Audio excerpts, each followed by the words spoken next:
Hi, this is Kelly Wright at the Money Show, and I'm with the great Louis Navellier. Louis, in 1982, something really wonderful happened. Paul Volcker stuck a stake in interest rates, and they've been coming down since, well, until what, July of 2016. Nobody's noticed until recently, okay? But it appears that interest rates are starting to move up. Yes. Okay, so should we be scared to death? No, but the Fed will be raising rates as market rates go higher. Right. And they will raise rates in June, and maybe one more time this year. The Fed likes to threaten a lot more rate increases than they actually implement. They have a 2% inflation target they haven't hit since 2011. Okay. Now, the truth is that we can see the energy inflation and some other things right now, although the April inflation was absent, to be candid with you. A little subdued. But how do I say this nice way? The dollar's very strong now. Yes, it is. Commodities are priced in dollars. Right. So it's going to start to push commodity prices down. So any inflation we have seems to be temporary. Okay. And I think you'll see energy moderate big time in the fall. Because demand goes After up in Labor the Day, summer right. and goes down in the fall. Yeah.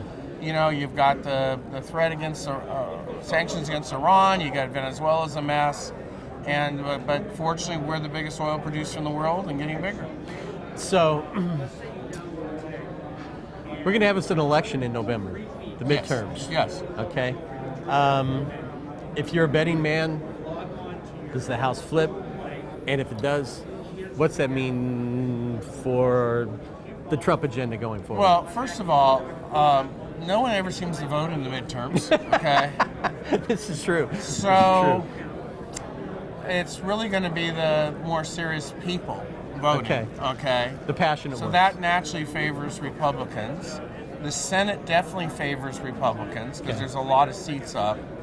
I think it'll be pretty close in the House. I think they just make stuff up. Now, Fox is going to tell everybody that they think it might flip because they want everybody to vote. Okay? Sure.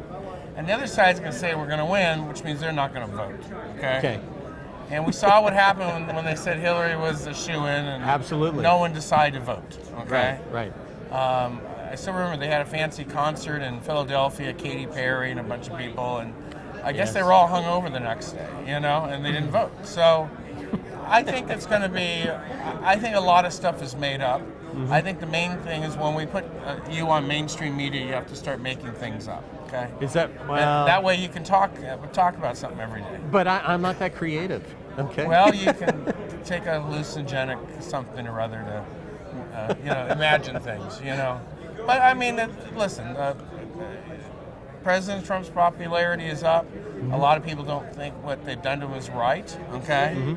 I see him at Mar-a-Lago. I'm not a member there, but I go there, and seems to be a normal guy to me. You know what I mean? He's a little eccentric, but.